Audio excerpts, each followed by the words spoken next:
પૂજા વિદ્યાલય online શિક્ષણમાં આપનું સ્વાગત છે. આજે આપણે ધોરણ 9 સામાજિક વિજ્ઞાન પ્રકરણ 1 ભારતમાં બ્રિટિશ સત્તાનો ઉદય એ પ્રકરણ આપણે જોવા જઈ રહ્યા છીએ. તો ભારતમાં બ્રિટિશ સત્તાનો ઉદય એટલે કે ભારતમાં અંગ્રેજો ક્યારે આવ્યા એ આપણે આ પાઠમાં ભણવાનું છે. એના પહેલાં આપણે જોઈશું કે પ્રાચીન સમયથી આપણો ભારત દેશ આર્થિક, સાંસ્કૃતિક અને આધ્યાત્મિક વારસાના કારણે સમગ્ર વિશ્વમાં એક અજોડ સ્થાન ધરાવે છે. તો ભારતના આ સાંસ્કૃતિક વારસા અને આર્થિક સમૃદ્ધિના કારણે વિશ્વના ઘણા દેશોની પ્રજા ભારતમાં આવી. ભારતના મરી મસાલા, તેજાના, મલમલ, રેશમી કાપડ, ગળી વગેરેની યુરોપના દેશોમાં ખૂબ જ માંગ હતી. ભારત અને યુરોપ વચ્ચે વ્યાપાર જમીન માર્ગે તેમજ જળ માર્ગે થતો હતો અને આ માર્ગના મધ્યમાં એટલે કે કેન્દ્રમાં તુર્ક સ્થાન આવેલું હતું. આ તુર્ક સ્થાનનું જે મુખ્ય સ્થળ ઇસ્તંબુલ એટલે કે કોન્સ્ટેન્ટિનોપલ હતું. તો તુર્ક મુસ્લિમોએ કોન્સ્ટેન્ટિનોપલ ઈસવીસન 1453માં જીતી લીધું. આથી યુરોપવાસીઓ માટે આ કોન્સ્ટેન્ટિનોપલ થઈ ભારત આવવાનો જળમાર્ગ બંધ થઈ ગયો. પરંતુ યુરોપવાસીઓને આપણા ભારતના મરી મસાલા વગર ચાલે તેમ નહોતું.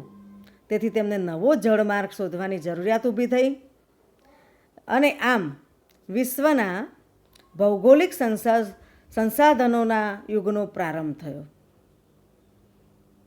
તો ભારત આવવાના જળમાર્ગની શોધ સૌ પ્રથમ પોર્ટુગલના રાજા પ્રિન્સ હેનરીની પ્રેરણાથી, પ્રોત્સાહન અને આર્થિક મદદથી ત્યાંના સાહસવીરોએ નવા જળમાર્ગને શોધવા પ્રયત્નો આદર્યા. ભારત આવવાના જળમાર્ગની શોધ માટે ઘણા સાહસવીરોએ પ્રયત્નો કર્યા, જેમાં બાર્થોલોમ્યુ ડાયજ જેણે કેપ ઓફ ગુડ હોપ ભૂસીરની શોધ કરી. ક્રિસ્ટોફર કોલમ્બસે સ્પેનના રાજાની આર્થિક મદદથી નવો જળમાર્ગ શોધવાના સાહસ યાત્રા આરંભી, જે 1492માં એટલાન્ટિક સમુદ્રમાં આવેલ અત્યારે હાલનો જે વેસ્ટ ઇન્ડિઝ ટાપુ છે ત્યાં આવીને અટક્યો અને એને મૃત્યુ પર્યંત એમ લાગ્યું કે વેસ્ટ ઇન્ડિઝ ટાપુ એ જ ભારત છે. આથી ભારત આવવાના જળમાર્ગ શોધ્યાના વિશ્વાસ ધરાવતા કોલમ્બસે વાસ્તવિક રીતે એક નવો જ પ્રદેશ શોધ્યો હતો અને એની સ્પષ્ટતા અમેરિગો વેસ્પુચીએ કરી હોવાથી નવો પ્રદેશ અમેરિકા તરીકે ઓળખાયો. હવે આ જે માર્ગ અહીંયા ચિત્રની અંદર તમે જુઓ કે ભારત, તો ભારત અહીંયા બતાવ્યું છે. ત્યાં કાલિકટ બંદર, સૌથી પહેલાં કાલિકટ બંદર એ પોર્ટુગલનો જે સાહસવીર છે વાસ્કો દ ગામા ત્યાં આવ્યો હતો. એના પહેલાં પોર્ટુગલના લિસ્બન બંદરેથી તે નીકળી સૌથી પહેલાં જે જળમાર્ગ હતો એટલાન્ટિક મહાસાગરમાં થઈ કેપ ઓફ ગુડ હોપની જે ભૂસીર છે આફ્રિકા ખંડની, ત્યાં બાર્થોલોમ્યુ ડાયજ આવેલો. ત્યારબાદ જે નવો અમેરિકા ખંડ શોધ્યો તે આગળ જે વેસ્ટ ઇન્ડિઝ ટાપુ છે એ આપણે ચિત્રમાં નથી જોતા, તો ત્યાં અમેરિગો વેસ્પુચી એ નવો પ્રદેશ શોધ્યાથી તેનું નામ અમેરિકા પડ્યું. હવે આપણે જોઈશું કે અહીંયા જે હિન્દ મહાસાગરમાં થઈ ભૂસીર, જે કેપ ઓફ ગુડ હોપની જે ભૂસીર છે ત્યાં થઈ જે પોર્ટુગીઝનો નાવિક વાસ્કો દ ગામાએ ભારત આવવાના જળમાર્ગની શોધ કરી ઈસવીસન 1498માં. તો ભારતીય ખલાસીની મદદથી એટલે કે જે દરિયામાંથી આવતો હતો ત્યાં દરિયા આપણો જે હિન્દ મહાસાગરની અંદર આપણા ભારતના ખલાસીઓ જે દરિયો ખેડતા હતા એમની મદદથી તે ભારતના પશ્ચિમ કિનારે આવેલું જે કાલિકટ બંદર છે ત્યાં પહોંચ્યો. ત્યાંના રાજા સામુદ્રિકે એટલે કે તે વખતે આપણા ભારતનો રાજા સામુદ્રિક રાજા હતો, સામુદ્રિક વંશનો કે જે જામોરીન, તેને આવકાર આપ્યો અને રાજ્યમાં વેપાર કરવાની છૂટ સૌ પ્રથમ આ યુરોપવાસીઓને તે વખતે મળી હતી. તો આમ વિશ્વમાં આ ઘટના મહત્ત્વપૂર્ણ ગણાય છે. તેના કારણે જ યુરોપવાસીઓ માટે ભારત આવવાના દ્વાર ખુલી ગયા હતા એટલે સૌ પ્રથમ આપણા ભારતમાં આ યુરોપવાસીઓમાં આ પોર્ટુગીઝો એટલે કે ફિરંગીઓ ભારતમાં 1498માં જે વાસ્કો દ ગામા હતો એની મદદથી સૌ પ્રથમ તે ભારતમાં આવ્યો અને તે લોકો આવ્યા હતા. ભારતમાં બીજી યુરોપિયન પ્રજાઓનું આગમન અને એમાં અંગ્રેજોનું ખાસ આગમન અને વેપારી મથકોની સ્થાપના ક્યારે થઈ તો એના વિશે આપણે વાત કરીએ તો ભારત આવવાના જળમાર્ગની શોધ થયા બાદ ભારતમાં વેપાર કરવા સૌ પ્રથમ આ પોર્ટુગીઝો એટલે કે ફિરંગી પ્રજા આવી. 100 વર્ષના સમયગાળા દરમિયાન એટલે 1498થી 1598 એટલે કે ત્યાં સુધીના સમયગાળા દરમિયાન આ પોર્ટુગીઝોએ દીવ, દમણ, ગોવા, કોચીન, મલ્લાકા આ બધા પ્રદેશો પોતાના નિયંત્રણમાં લાવી દીધા હતા. પોર્ટુગીઝોને વેપારમાં મળેલી સફળતાથી પ્રેરાઈને એટલે ઈસવીસન ત્યાં 1600ની આસપાસ આપણે જોઈએ તો હોલેન્ડના ડચ એટલે કે વલંદાઓ, ડેનમાર્કના ડેનિશો આ બધી પ્રજા પણ ભારતમાં વેપાર કરવા માટે આવી. તે જ રીતે ઇંગ્લેન્ડના વેપારીઓએ પણ ભારત સાથે વેપાર કરવા ઈસ્ટ ઇન્ડિયા કંપનીની સ્થાપના કરી લગભગ ઈસવીસન 1600માં. ત્યારે ઈસવીસન 1600માં ઇંગ્લેન્ડની અંદર રાણી એલિઝાબેથ હતી અને એણે ભારતની અંદર ઈસ્ટ ઇન્ડિયા કંપનીને પૂર્વના દેશો સાથે વેપાર કરવાનો પરવાનો આપતા ઈસવીસન 1608માં આ કંપનીનું પ્રથમ વહાણ તે વખતનો કપ્તાન હતો વિલિયમ હોકિન્સ એની આગેવાની હેઠળ સુરતમાં આવ્યું. પરંતુ તેમને ફિરંગીઓના વર્ચસ્વ અને વિરોધના કારણે વેપાર કરવાની પરવાનગી મળી શકી નહીં. આખરે ઈસ્ટ ઇન્ડિયા કંપનીને મુગલ બાદશાહ જહાંગીર જ્યારે હતો ત્યારે તેને વેપાર કરવાનો પરવાનો આપ્યો અને એ પરવાનો મળતા એમણે સુરતમાં બ્રિટિશ ઈસ્ટ ઇન્ડિયા કંપનીની અહીંયા જુઓ જે ભારતનો જે પશ્ચિમ કિનારો છે ત્યાં સુરતથી લઈ ત્યાં નીચેના ભાગ ઉપર ત્યાં ભારતની અંદર જુઓ ફિરંગીઓના જે છે એમના વેપારી મથકો છે તે ગુલાબી રંગના સ્ટાર છે, ફ્રેન્ચના વેપારી મથકો છે તે ટ્રાયંગલ છે. જ્યારે અંગ્રેજોના જે મથકો જ્યાં છે ત્યાં વાદળી કલરથી એના ગોળ રાઉન્ડમાં આપેલા છે.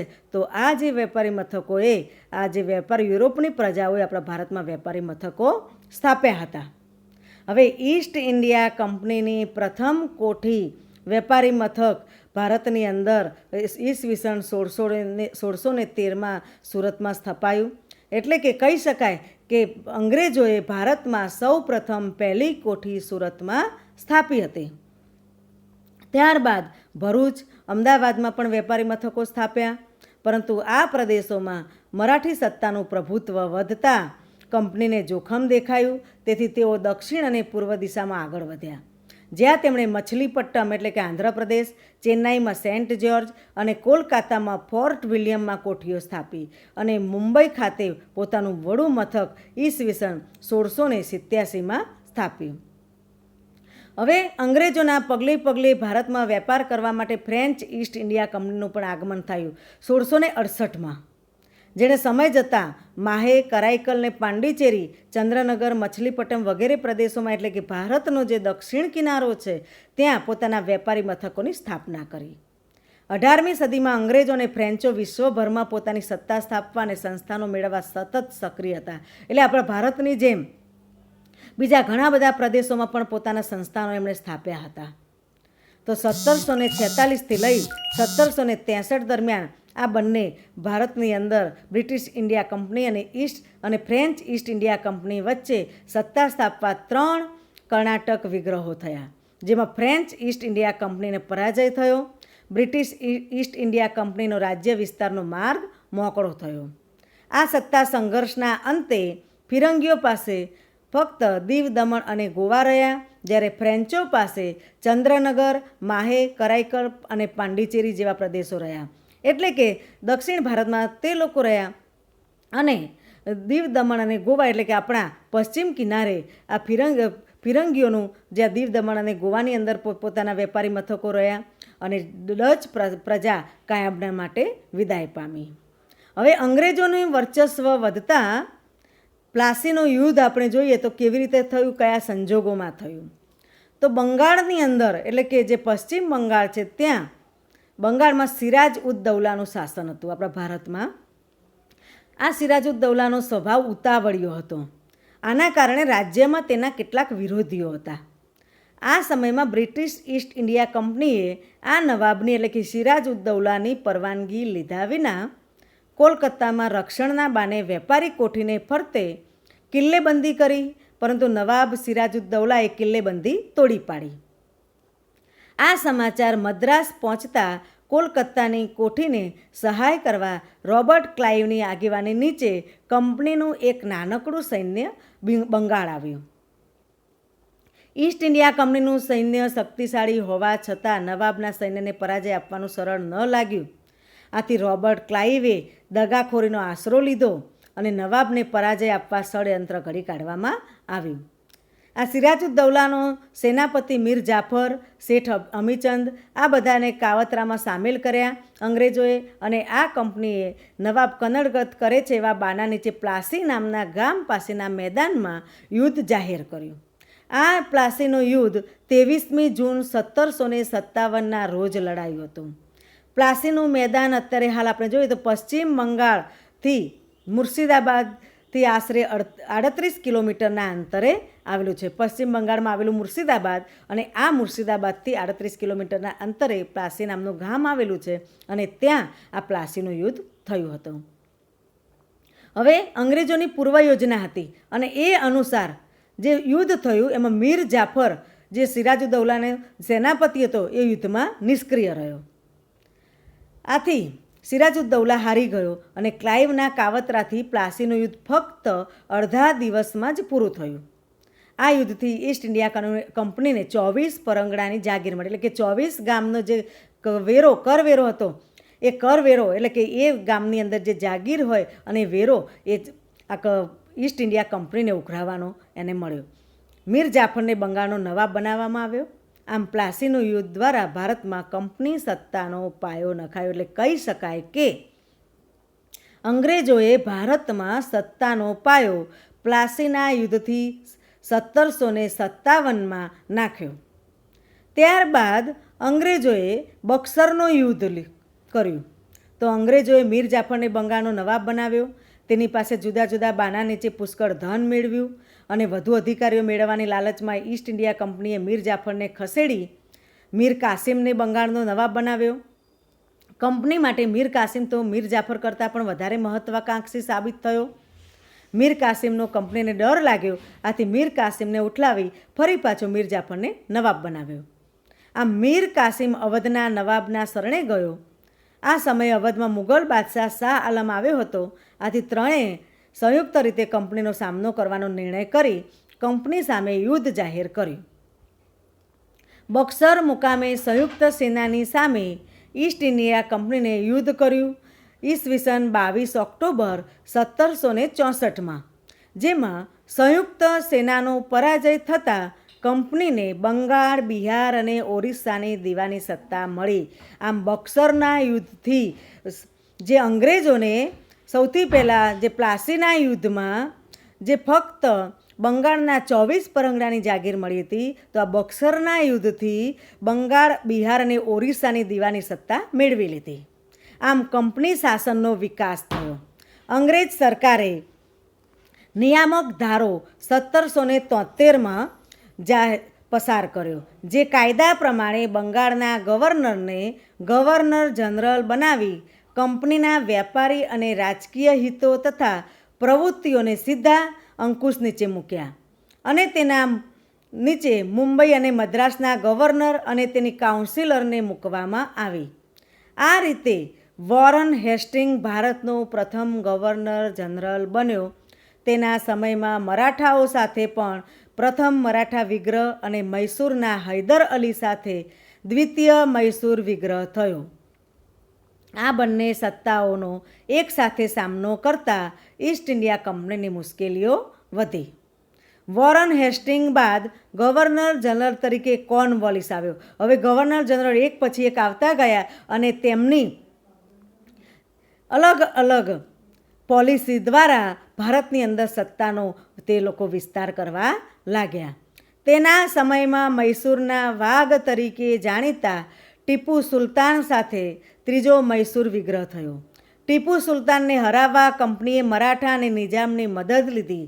ત્રણેયની સંયુક્ત સેના સામે ટીપુ સુલતાનની હાર થઈ અને આમ ટીપુ સુલતાને સંધિ કરવાની ફરજ પડી. કોર્નવોલિસ બાદ સર જ્હોન સોર ગવર્નર જનરલ બન્યો. તો આ સર જ્હોન ગવર્નર જનરલ તટસ્થતાની નીતિ અપનાવી. ઈસ્ટ ઇન્ડિયા કંપનીની પ્રતિષ્ઠા એક બાજુ ઘટી તો બીજી બાજુ મરાઠાઓ વધુ શક્તિશાળી બન્યા.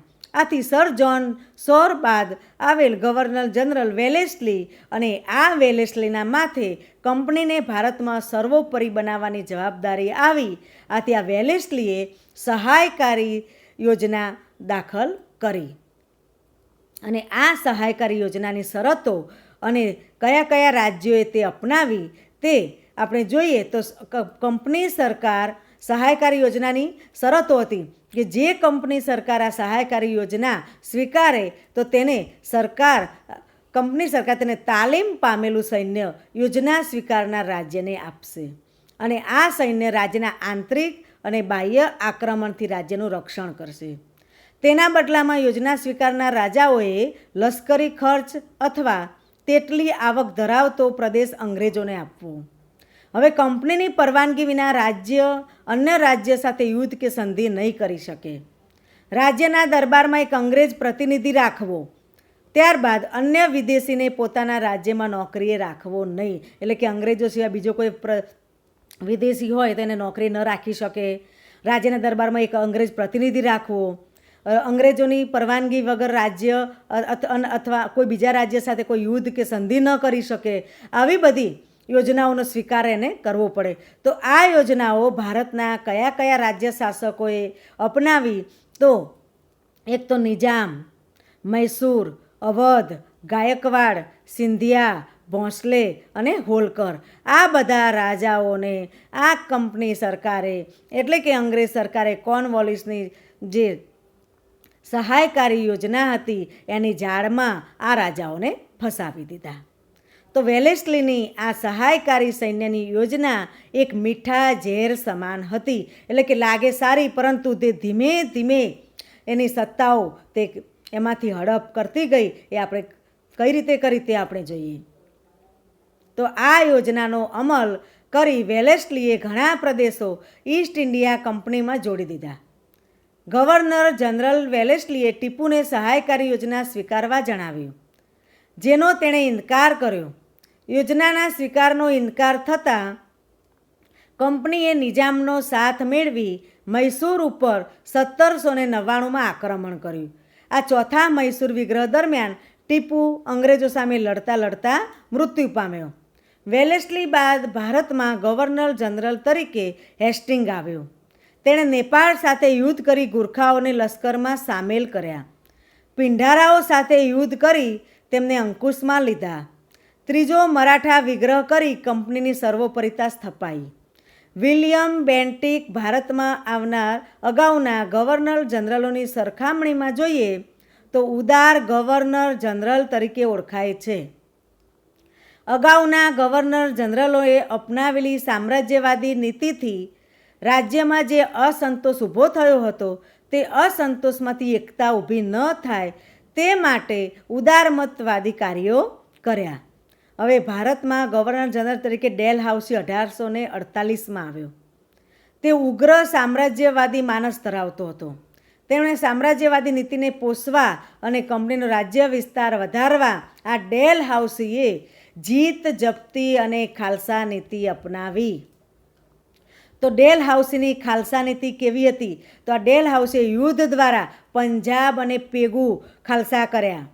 કેટલાક રાજાઓ અપુત્ર હતા તો તેમણે કેટલાક દત્તક પુત્ર લીધા હતા તો એ દત્તક પુત્રને નામંજૂર કર્યા અને આવા રાજાઓ અપુત્ર અવસાન પામતા સતારા, જેતપુર, સંબલપુર, ઉદયપુર, ઝાંસી, બઘાત અને નાગપુર ખાલસા કર્યા. કેટલાક રાજાઓને ગેરવહીવટના બાના નીચે અવધને ખાલસા કર્યું. કરજની ઉઘરાણી તરે નિજામનો વરાડ પ્રાંત ખાલસા કર્યો અને નામ માત્રની સત્તાનો અંત લાવી કર્ણાટક અને તાજોર પણ ખાલસા કર્યા. તો આમ ડેલહાઉસીએ કેટલાક રાજ્યોને ખાલસા કર્યા. તો એવું કહી શકાય છે કે સામ્રાજ્યવાદીની સાથે સાથે તે સુધારાવાદી પણ હતો. ડેલહાઉસીએ ભારતમાં સૌ પ્રથમ 1853માં મુંબઈથી થાણા વચ્ચે રેલવે શરૂ કરી. ભારત અને ઇંગ્લેન્ડ વચ્ચે તાર વ્યવહાર શરૂ કર્યો. જાહેર બાંધકામ ખાતાની સ્થાપના કરી. અંગ્રેજી કેળવણીની વ્યવસ્થા વગેરેની શરૂઆત થઈ. વિધવા પુનઃવિવાહ અને બાળ લગ્ન પ્રતિબંધક ધારા તેના સમયમાં પસાર થયા. તો આમ પ્લાસીના યુદ્ધથી એટલે કે 1757ના યુદ્ધથી શરૂ કરી 100 વર્ષના સમયગાળામાં એટલે કે જ્યારે ડેલહાઉસી છેલ્લે 1853 સુધી આપણે જોઈએ તો ત્યાં સુધીના સમયગાળામાં કંપનીની સત્તા અને સામ્રાજ્ય બંને વધ્યા. તેમ કરતાં ભારતમાં રાજ્યના અસંતોષનો સામનો તેણે કરવો પડ્યો. આ અસંતોષના અંતે 1857ના ભારતના પ્રથમ સ્વાતંત્ર્ય સંગ્રામ સ્વરૂપે તે બહાર આવ્યો.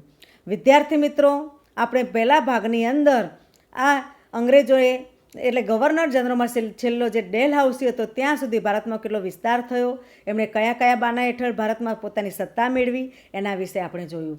હવે આપણે બીજા ભાગની અંદર કંપની શાસનની ભારતમાં કઈ કઈ અસરો થઈ એના વિશે આપણે જોઈશું. અસ્તુ.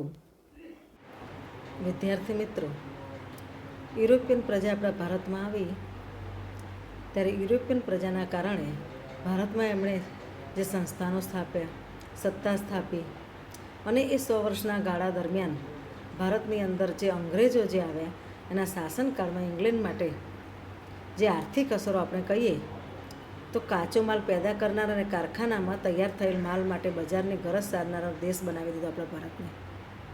બંગાળ સુતરાઉ કાપડ, કાચું રેશમ, ખાંડ, શણ, મલમલની નિકાસ કરતું 1708થી 1756 સુધી. પરંતુ દ્વિમુખી શાસન પદ્ધતિ બાદ બંગાળની આર્થિક ચમક ઝાંખી પડી ગઈ. કંપનીની અન્યાયી મહેસૂલ નીતિથી ભારતનો ખેડૂત પાયમાલ બન્યો, દેવાદાર બન્યો. અંગ્રેજ સરકારે ઇંગ્લેન્ડના ઉદ્યોગોને વિકસાવવા માટે ભારતના કાપડ ઉપર અન્યાયી જગાત નાખી. ભારતના ઉન્નર ઉદ્યોગોને કચડી નાખવા વિવિધ અયોગ્ય રીત રસમ અપનાવી. આથી ભારતના ઉદ્યોગ ધંધા પડી ભાંગ્યા. ભારતનો કારીગર ગરીબ અને બેરોજગાર બન્યો. કંપનીના વેપારીઓ ખાનગી વેપાર કરી બંગાળના કારીગરો પાસે ટૂંકી મુદતમાં ચોક્કસ જથ્થામાં કાપડ વણીને પૂરું કરવાનો કોન્ટ્રાક્ટ લખાવી લેતા. જો કારીગર ઇનકાર કરે તો તેને ફટકા મારવાની કે જેલની સજા થતી. કંપનીના આગમન પહેલાં ભારતના ગામડા જે સ્વાવલંબી અને સમૃદ્ધ હતા તે અંગ્રેજોના શાસનની અસરથી ગરીબ અને પરાધીન બન્યા. તો આમ ઈસ્ટ ઇન્ડિયા કંપનીના શાસનકાળમાં ભારતમાં મુંબઈ થાણા વચ્ચે પ્રથમ રેલવે, ઇંગ્લેન્ડ ભારત વચ્ચે આગબોટ સેવાની શરૂઆત અને મુંબઈ, મદ્રાસ અને કોલકાતા જેવા મહાબંદરોનો વિકાસ પણ થયો. તો આ કહેવાય આર્થિક અસરો.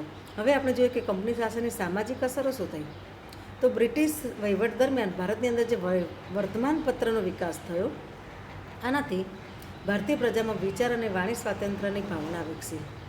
આ દરમિયાન ભારતીય સમાજમાં કેટલાક પ્રદેશોમાં જે કુરિવાજ જોવા મળતા, દાખલા તરીકે સતી પ્રથા, બાળકીને દૂધ પીતી કરવાનો રિવાજ, બાળ લગ્ન, આવા બધા કુરિવાજોના કારણે ભારતમાં જ્યારે અંગ્રેજો આવ્યા ત્યારે અંગ્રેજોના સંપર્કથી રાજા રામ મોહન રાય, દુર્ગારામ મહેતા, બેરામજી મલબારી આ બધા લોકોએ અંગ્રેજોને સાથે રાખી કુરિવાજો દૂર કરવા કાયદા કરાવ્યા.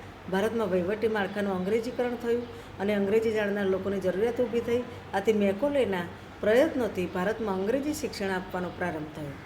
ચાર્લ્સ વુડની ભલામણથી મુંબઈ, મદ્રાસ અને કોલકાતામાં યુનિવર્સિટીની સ્થાપના થઈ. તો અંગ્રેજી શિક્ષણના કારણે ભારતમાં અંગ્રેજી જાણનાર વર્ગ ઊભો થયો અને સમય જતાં તેણે સુધારાવાદી માગણીઓ સુધારાની પ્રક્રિયાને વેગ આપ્યો. તો આમ કહી શકાય કે ઈસ્ટ ઇન્ડિયા કંપની ભારતની સમૃદ્ધિ અને વેપારથી આકર્ષાઈને ભારતમાં આવ્યા.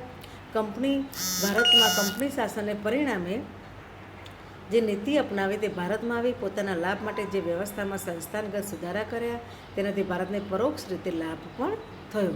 તો આમ કહી શકાય કે ભારતમાં અંગ્રેજો પોતાના ઇંગ્લેન્ડને સમૃદ્ધ કરવાની નીતિ ભારતના ભોગે અપનાવી હતી અને એ ભારતમાં આવી પોતાના લાભ માટે કેટલાક સુધારા પણ એમણે કર્યા છે. તેના કારણે આપણે પરોક્ષ લાભ પણ થયો છે. તો આપણે શાસનને આપણે જોઈએ તો એની શું અસરો થઈ તો એ આપણે અહીંયા જોઈ ગયા. હવે આપણે સ્વાધ્યાયના પ્રશ્નો જોઈશું અને આ પાઠમાંથી જે આપણને જે એકમ કસોટીમાં પૂછાવાના છે એના વિશે પણ આપણે તૈયારી કરવાની છે. તો આ પાઠ આપણો પૂરો થાય ત્યારે દરેક વિદ્યાર્થી મિત્રોએ સ્વાધ્યાયના સવાલ જવાબ લખી અને તૈયાર કરવા. દાખલા તરીકે આપણે અહીંયા વિકલ્પવાળા પ્રશ્નો જોઈએ તો ભારત આવવાનો જળમાર્ગ કોણે શોધ્યો? તો વિદ્યાર્થી મિત્રો આપણે કહી શકીએ કે વાસ્કો ગામાએ. તે જ રીતે ભારતમાં જાહેર બાંધકામ ખાતાની સ્થાપના કોના સમયમાં થઈ હતી? તો ડેલહાઉસી આવશે. અહીંયા 4 વિધાનો આપ્યા છે. એમાં 4 વિધાનોમાં કયું વિધાન ખોટું છે? તો આપણે કહી શકીએ પ્લાસીના યુદ્ધથી કંપનીને બંગાળ, બિહાર, ઓડિશાની દીવાની સત્તા મળી હતી. તો એ ખોટું છે કારણ કે બક્સરના યુદ્ધથી આપણને મળી હતી. તો આ રીતે આપણે સ્વાધ્યાયના સવાલ જવાબો જોઈશું. અસ્તુ.